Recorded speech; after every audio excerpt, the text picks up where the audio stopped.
Hello and welcome back to Shakesyear. We are working on Troilus and Cressida, and we get to hear from Cressida today in Act 3, Scene 2.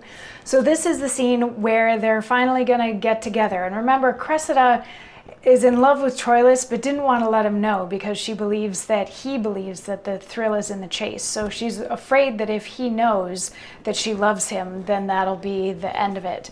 But at the beginning of this scene, we saw him have sort of a Juliet-esque gallop-a-pace type speech where he's very, very excited to see her.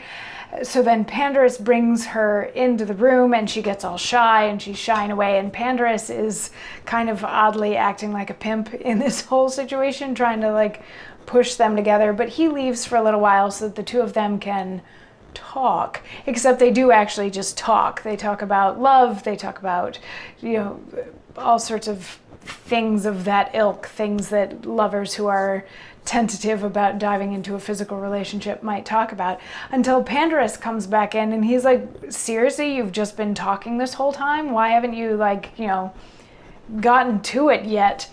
And there's a little bit more back and forth in which Cressida is finally like, sorry, I've been trying not to say it, but I love you, Troilus. And he's like, well, then why were you playing so hard to get? Why was it so hard to win you?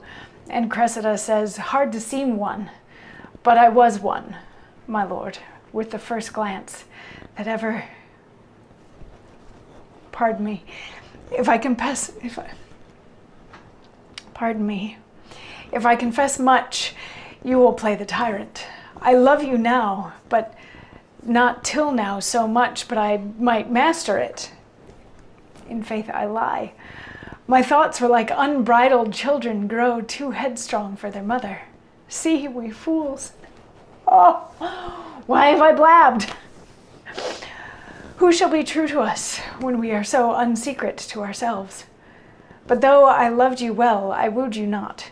And yet, good faith, I wished myself a man, or that we women had men's privilege of speaking first. Oh, sweet, bid me hold my tongue, for in this rapture I shall surely speak the thing I shall repent. See, your silence, coming in dumbness, from my weakness draws my soul of counsel from me. Stop my mouth. So what she's saying here is that she was playing hard to get, but she wasn't hard to get. She was already got. She already loved him.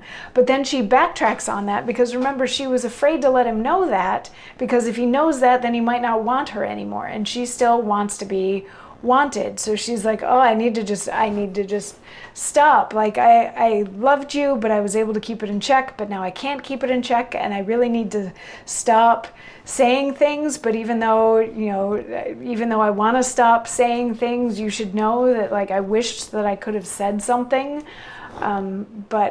But she ends it with I need to just stop, because of course he's not saying anything. This is her monologue. He's not saying anything. So she's like, make me stop talking. So he kisses her because that's a way to stop talking. And Pandarus is like, yeah. And when they're done, Cressida is like, I wasn't asking for a kiss. It was a nice kiss, but I wasn't asking for it.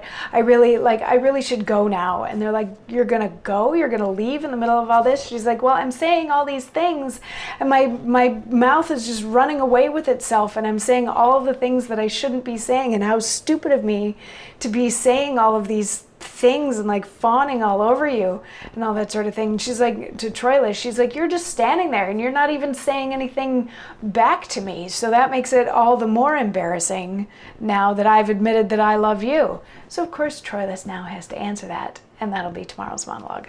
So we'll see you then for that. Mwah.